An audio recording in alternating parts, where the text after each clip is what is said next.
with ZITF 2025. Icho kwa demuri ya Zimbabwe. Ndiri mukati mekupapedza mukati mekutsukira nekupapedza dziri kuitika mukati menyika yeZimbabwe. Ndaso chimbata ndiri mukati menzvimbo yeZITF. Paka Bulawayo Mpopova. Chiri kuti kudini chokupapema. Wasudzura ere. Papaidza ere. Munhu wese arikuda kuti babaisa wasudzura simudza maoko mulenga tone. Wasudzura ere chokwa Papaidza ere. Ikamuri ya Zimbabwe. Yapindira mukati menzvimbo. Yandiri kutaura kuti Mpopova. Iri mukati menzvimbo yakwa Bulawayo. Zvakaitika ndezvekuti izvo kune mwanakomana vakazvarwa varipo vatatu kudaro. Wana niwe first born. Ndokuparora ndokugara nemukadzi wake ndokuita mwana wani vachibva varambana kureva kuti vakagadzisa nyaya dzese kuti havachagari vese kana ndichiti kurambana divorce mumwe kwake sechimwe shanifu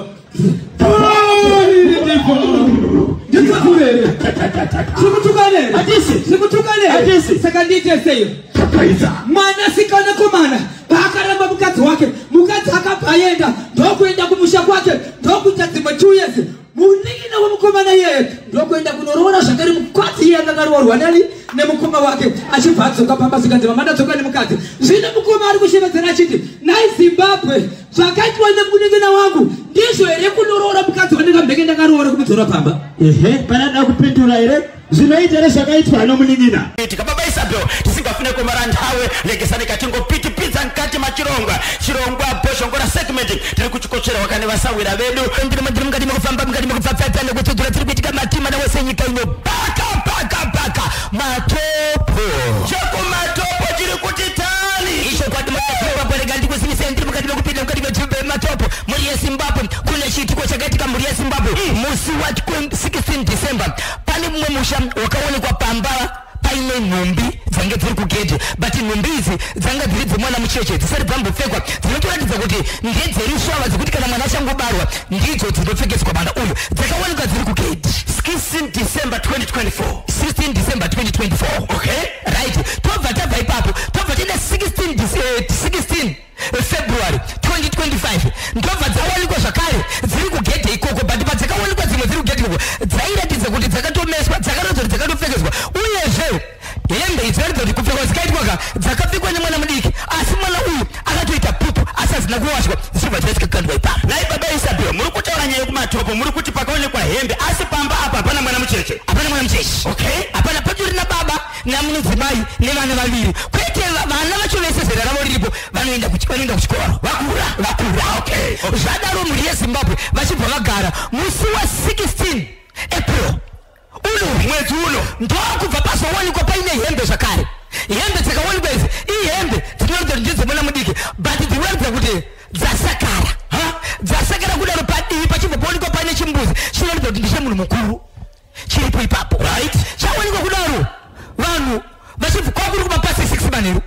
vachibva vaenda une zvetika kuti pana paisvika but zvavaiita ndezvekuti pese pavanoona hembe idzi vanga vasingabvise ivo vaitsvaga mubatsiri anozobvisa zvinhu izvi obva abvisa iko zvino zvemhuri yeZimbabwe 20 zuva ranesura ndiri kutaura iyi pazowanikwa kudaro kumapasi 11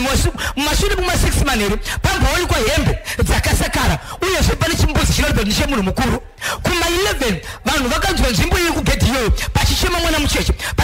mucheche kudaro uyezve pairatidza kuti pari kubuda moto ukatsvuka asi paine mukadzi ari kunzwa izwi rikuratidza kuti ari kunyaradza mwana vanhu vakasvika kuenda ipapo vamwe vakaona sokuti panga pakuita sekunonzi pane muti asi panzvimbo iyi hapana muti waita sekunonzi pari kudonha marasha mumuti achidonha pasi but aine moto achidonha pasi vanhu vakasvika kuenda mangwana kuseni vachiendapo sadhasi kuseni vachisvika ipapo vari kuwanika ipapo hapana chinhu but chavaona ipapo chimbuzi ini kana ndichiri chimbuzi kazhinji ndiri kuzama kutaura kuti kana vanhu vakadya vane nguva yekuenda munzvimbo kana kuti mumusha kumaresi kokunozvibatsira zvavanobudisa pavanozvibatsira ndo zvawanikwa zviri ipapo alright zviri kuitika izvi zviri kuitika muyadhi muchivanze repamushapa uya pagedhi shepo rikupinda pamba muchivanze okay zvese zviri kuitika masiripiti aye ari kuitwa pagedhi asi muri mukati alright so ndiani aunza nyaya paNational FM aunza nyaya ndimainini muningina kwemukadzi wepamba apa nokuti murume zvakari pamba ipapo ari kuramba kuti no regai titatsvaga kuti zvinhu zviri kuitika zviri kubva kopi asi vanoti iwo imwe secret yazoburiswa nemukadzi wepamba apa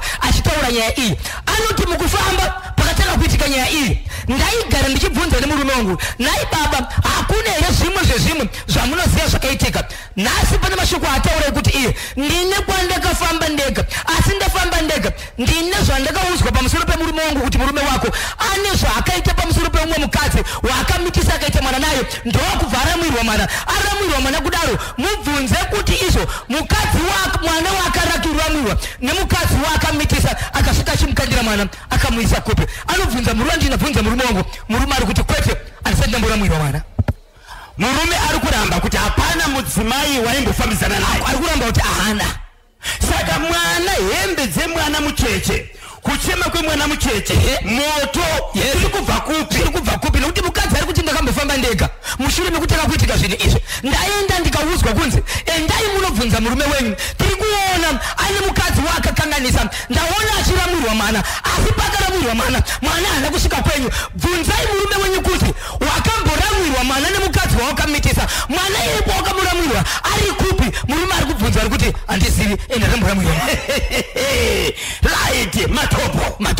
right Zimbabwe muri kuchibva kacho chidziwa nababa Isabel tibatei kuburikidza nenhamba yatiri kushandisa kakunoku inoti iyo ka 0773238096 0773238096 munongotumira text message kana WhatsApp message panhamba imweyo musakoshoka kutamanga kalaika kana kuti kufollowa National FM WhatsApp channel yedu yes pane mibairo yakawanda iri kuhwinwa nenguva kadza 12 o'clock todaka kukanda airtime ipapo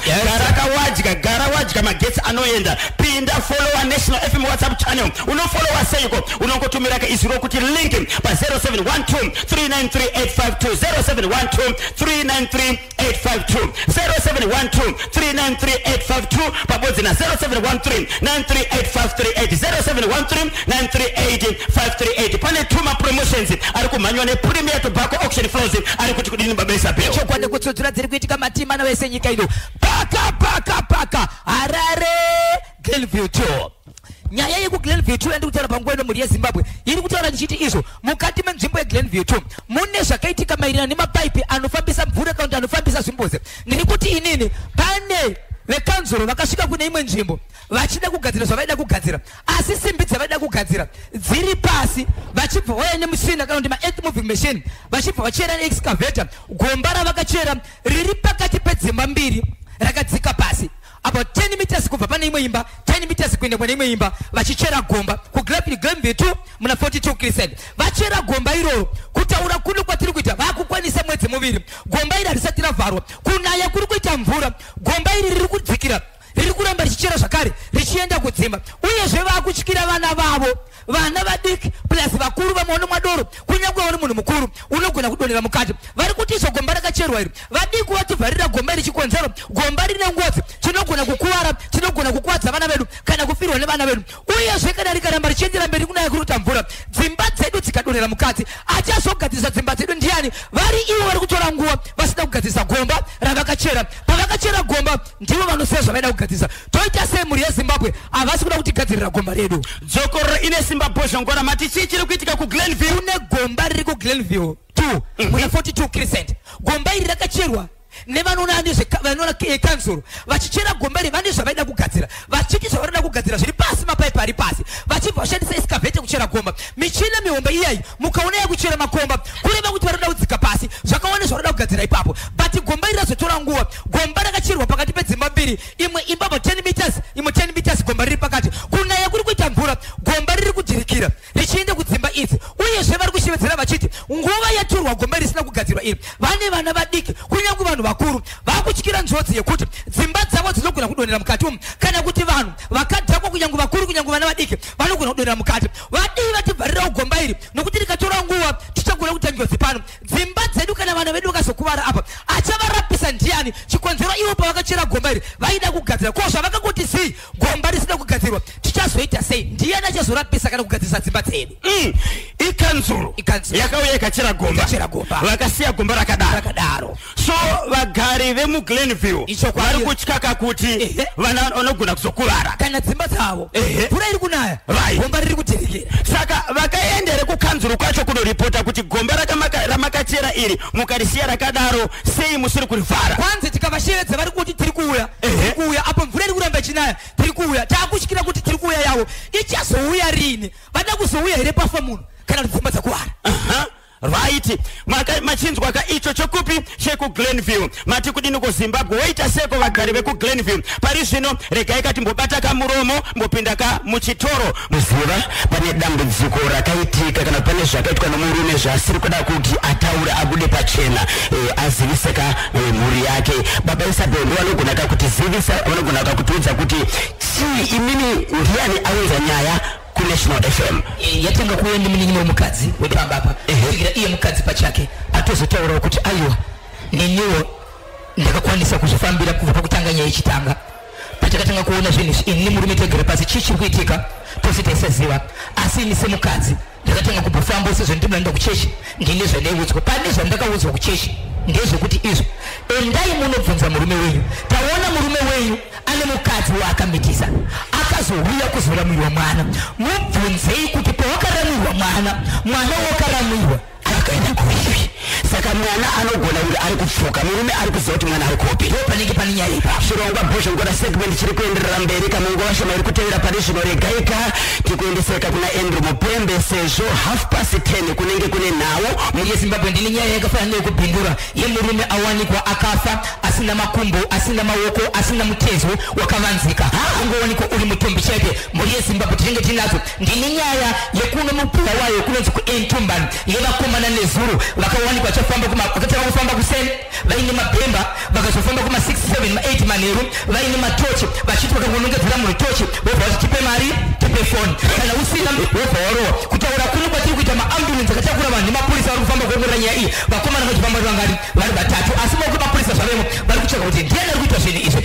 ndedzimwe dziri mudomo. Tinotenda vaita basa Baba Isabel regai pane zvino tikuendeseka kumbare studios kuna Andrew. Pazuva ranhasi muri yeZimbabwe paita chishamisa chokuti pamuka mukati menzvimbo yebhurundura munhu tinoenda kunonzi kugarikai pamuka paine murume akafa akabviswa makumbo akabviswa maoko pamwe chete nesikarudzi haasi kuzivikanwa chichaitika ipapo asi murume ari kutsvaga vamwe ari kumuziva mwe haasi kuziva kutaura kuno kwatiri kuti mapurisa asvika ipapo ari mukati mekuongorora chii chiri kuitika asi dzakawanda ndichazokupai mushiri mekuti chii chazofambika uye sezvazofamba sei asi nyaya ndinaimbongwena ndekuti pane murume awanikwa akafa akabviswa makumbo akabviswa maoko nezvimwe zvakadaro vanhu havasi kuziva chakonzera chii asi zvaitika mukati menzvimbo yebhindura. Ndoda kuibatanidza mukoma KB nenyaya iri kuitika kaundi yakaitika nezuro mukati meguta reBulawayo kunzvimbo kunonzi kuEntumbani C right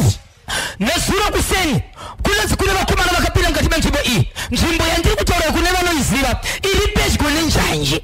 munjanji imomo mune vakomana vari kugara imomo vanogona kuita vatatu. Vakomana ava vanenge vasina kumira munzvimbo imwe chete vanenge vakamira mumwe wapano apo 10 meters mumwe zvakare 10 meters mumwe zvakare vanhu vanenge vakamira vakaparadzana kudaro vari kunzi kana kuchike kuifamba munhu 1 akatanga akasvika pane munhu 1 aende pane wechi2 vanenge vaine matoshi vanomuletera tochi kumaziso vamuletera tochi kumaziso vobva vamuti tipe zvaunazvo ingane foni kana mari vari kutema vanhu kune vakatemwa nemabhemba kune vakatemwa nemabhodhoro kune vakakurugwa hembe vamwe vakamhanya vakashama vasina kupfeka asi nezuro mapurisa akasvika mukati menzvimboyo kusanganisira vanenge vane mauniform nevasina mauniform nedzimwe motokari dzemapurisa dzinotarakura vamwe vanhu vachienda kuchipatara vanga vakuwadzwa panzvimbo iyi. So vanhu vari kuchema vachiti hatichazivi chii chiri kuitika vanhu vanenge vachifamba muzvacho izvozvi zuva rikangovira mukati menzvimbo yeNtumbani vanhu vakutya kufamba chikonzero havasi kuziva kuti vanhu vandovapo uyezve vari kuzviitirei asi chokanyanya kuona maweapons aripo mabhemba nemabhodhoro akatemesa vanhu nezuro vanenge vaine tochi vanongoti mari ende vari kuti ukavapa mari kunyange usina kuvapa mari wese munhu asangana nawo ari kuri wakakuwadzwa nezuro kwakakuwadzwa vanhu vanosvika 9 right. Mapurisa vaita chakurudzo here kuti vazive kuti ndiani munhu ari kuita izvi. Mapurisa arikuita chakurudzo asi hakusati kwane munhu azika kuti abatwa izvozvo but varikuita chakurudzo kuti vaone kuti chii chiri kumboitika ende kune vamwe vari kungofamba zvokuti unongofungidza kuti ndibhosvo kana kanyemba but vari vakomana nemutemo vakuita zvinhu zvavo. Tinotenda mapurisa nebasa ramuri kubata regai katizonzwa kakuti ndiani nani anenge abatwa uye vari kuita izvi vachizviitirei. Todzoka chekubhindura murume uyu awanikwa akafa nematambudziko mugari womupindura here kana kuti hazikanwe. Vamwe vari kuutaura muZimbabwe vasikutora vanhu vanotaura kuti tingati mugari womupindura here. Saka nyaya dzakawanda tichazozvinzwa kubudikidza chikonzero ndiye vangoda kutaura nawo vanoshanda nemutemo pamusoro pemunhu uyu kuti zvakamira sei vawana kubva papi kusvika papi. Asi nyaya tikabata kwazvino chiri ndeyekuti chaita chishamiso chekuti kwaonekwa munhu akafa but akagurwa mimwe mitezo yasina. Zvakaoma. Kanyemba naBhozho murume haangatambire mhosva se ari kutambira plate yesadza. Asi chokwadi chaicho baba avo mwana vari kumuziva endi kwakaenda mwana vari kuzviziva. Ndinonzi Jeremiah kuvarayirwa ndiri kuGlenora A. Icho kwadi muri yeZimbabwe wamugaseiko wamuskaiseko Waizi Mutakaya wamugaseiko Diana Putsai Anode Mutakaya pamwe na Gerald Mutakaya Donald Mutakaya timbu rose rinogara mukati mebhulawayo pafomona bhulawayo chimuti wakabata kwanza nditsikuchisenda kwenda nacho wamugaseiko wakabata chimuti chenge Masara Madambozi chimuti makabata muri kwenda nacho wamugaseiko Peter Zulu chimuti wakabata Rosemary Marongedza pano muti 6 minutes chimuti akabata ari kwenda nacho wamugaseiko Gerald Mutakaya chimuti akabata kwanza richisiye paka gurule Mashedra Andria simutambada tirobe pakatsika Andria tirobe pakumbira Andria mayukani tirobe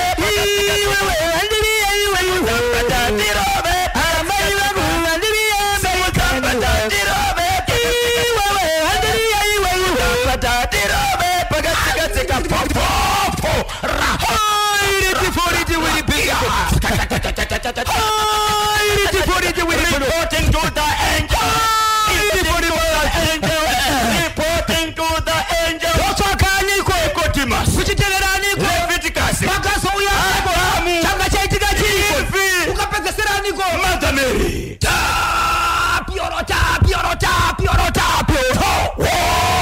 Almighty sipaini for the pitani pro.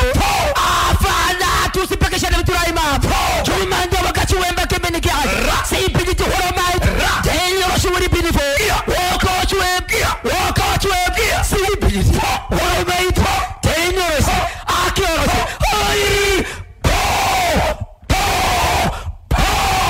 Rigiti. Maticha kuguruwe shiramira tani. Papa. Hakuna vanhu vasikane kubasiwa. Vanoda kurapwa. Ukarwara unogona kuenda kumadhokutas kuzvipatara vakadzidziswa nokuda kwechikoro variku vanosviti vanopinda mukati memeya mutsvene vachiti vanobatsira vanhu semaprofita vozoita vanikuita vanopinda muchivanhu chedu sana godobori vese varapi avo. Kuna muprofita wekuguruwe anga achizivikanwa nembiri achiprofita vanhu vachipora vanhu vachirarama mbiri zvikasumuka Zvikanzi muprofita uyu ane vana vanokwenda kuita 3 ane vana vake vese ipo 5 asi ane vana varipo 3 vari kurwara vari kufunduka kumaziso aiwa nezuro akaenda kuno mumwe munhu anoita zvechivanhu anowanikwa mukati menzvimbo iri kuMozambique akasvika akataura achiti izvo ndimi makandiratidza kwakuenda kuti ndipiwe mushonga wekuprofita vana vangu vakufa ndidzorerei zvangu ndikudzorerei zvinhu zvenyu. muri kuti murume ari kuita mashura kugurure Ichokwadi achirapa achithandiza vanhu achiporesa arenga achiduwara akapiwa pawa masimba kumokabiki akapiwa simbi kuMozambique. saka vana vakurwara leichi chiri kupa kuti vana vafunda vana vari kufuruka iye pachake akwanisa kuziva kuti ndo zvaakukonzeresa. Paakaenda kuMozambique haana kuenda iye pachake akaudzwa nemumwe munhu ari mukati menzvimbo yenyika yeZimbabwe kunonzi kukalungwizi ndo kune munhu akamuudza kuti ona basa randiri kubata iri ndakapiwa masimba kubva uku saka uya pala pamufana wangu gara pasi apa ngatikwire bhazi ngatiende uku ndokubva pile kwakapiwa masimba iko zvinozvo vana vakurwara ndokubuda pachena mukadzi ndokuziva kuti ndo zviri kuitika mukadzi achibvaudza murume kuti vana vangu vakangofa chete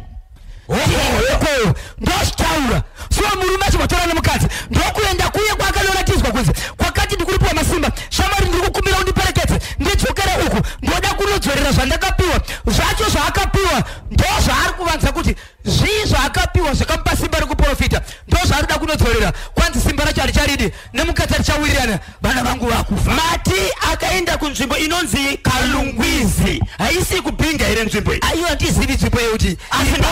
ndokwakaenda nzvimbo inonzi Kalungwizi ndokwakaenda ikoko itai tsvakurudzo kuti munzwe kuti Kalungwizi haisi kupinga nokuti Right. You know the whole nation on one session. Zimbabwe kwa muri ikoko vanogara kunonzi kukalungwisi kana vanoziva kuti kalungwisi tibate izvozvi manya pa National FM WhatsApp channel.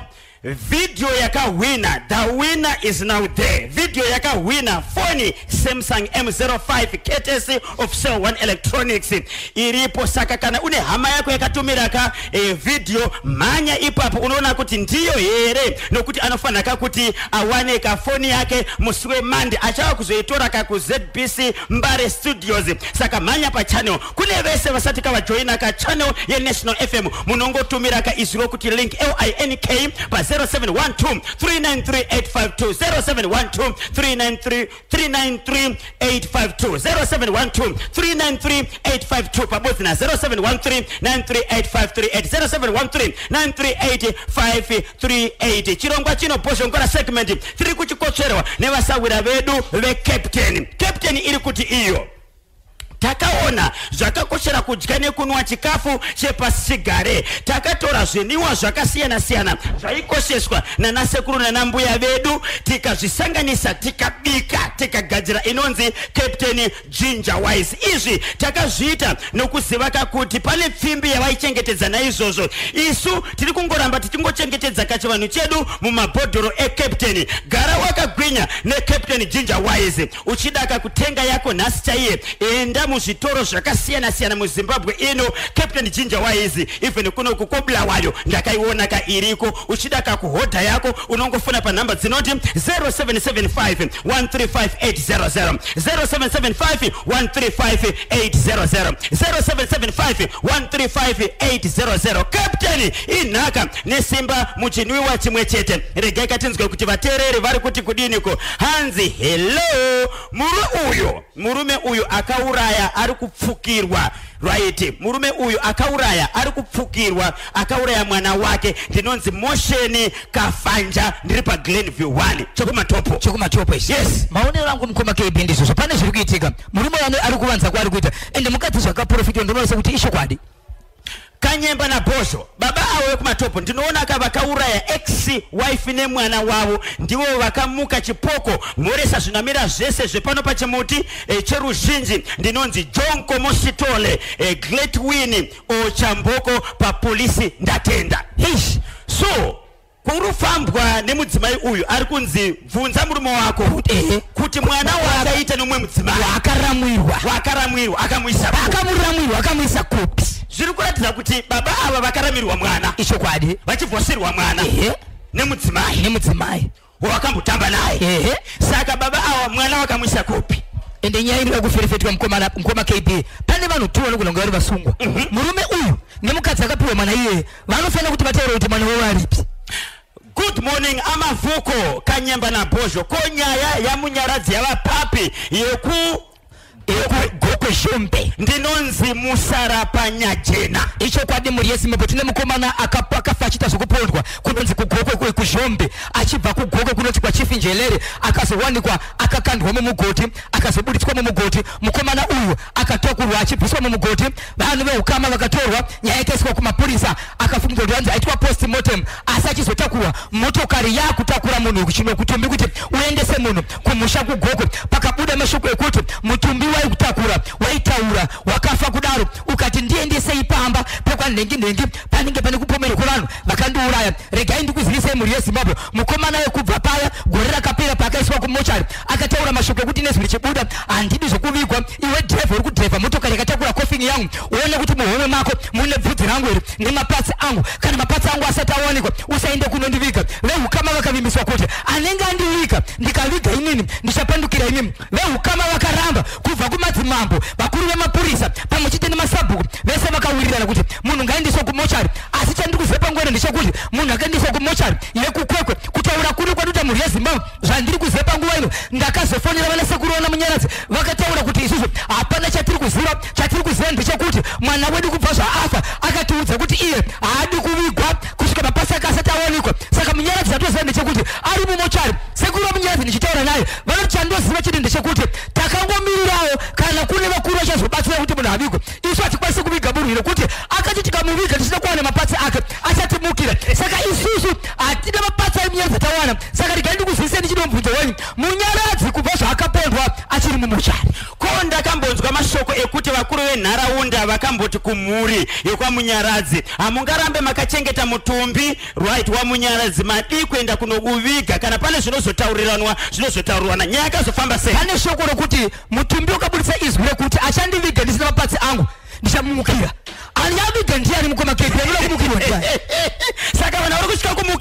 kumukirwa ndokufasi mukoma kanyamba nabhosho magonatani takachibata chimuti muchatidzingisa basa right tsudzura iwe ndomutsa mudzimai wangu Lucy Sami vana vedu vanoti nyasha inditakudzwa vekwamashinji kwadzenga kunjanja kuchivhu uko ndisingasiye gulezi vangu Eva Tsoti Dondo Maginyota ndinonzi Brighton Dzenga mushinge weLiverpool paGlenora B pamushaya bandi pariseko pamushaya bandi nhasi hanzi nama inosava kachibata chimuti asi kuti baba ava vakauraya mukadzi uyu aive nemwana wavo here ngavareurure nekuti sei zviri kuya pamba pavo zvinopisha ichi ndimutsiroka vateereri vechimuti timu mashasha yese concept forage concept gwena concept chokururama mainosa padhankwese takachibata chimuti kuti dzvi right inango message iri kubwera pano ndiani ko watumira ka message uyu kuromba kwakaoma hama vana vorapwa hanzi vorwara manje hanzi Odonisi makiwa pa Hopley chekuguruve icho iwo baba pachavo vari kubvuma here kuti mushonga wakanopiwa kuti vaite power yokurapa ndio uri kukonzera kufunuka kwevana kumashamba pangobuda nyaya mudzimai akutaura chete muri mabvati no andikauraya vana hande kwendakatoa zvinhu hande kwendakapiwa zvinhu kureva kuti ndokubvuma kwababa vati ndokubvuma kwacho yes atobvuma right yes Andrew tichakupaika masaisai manje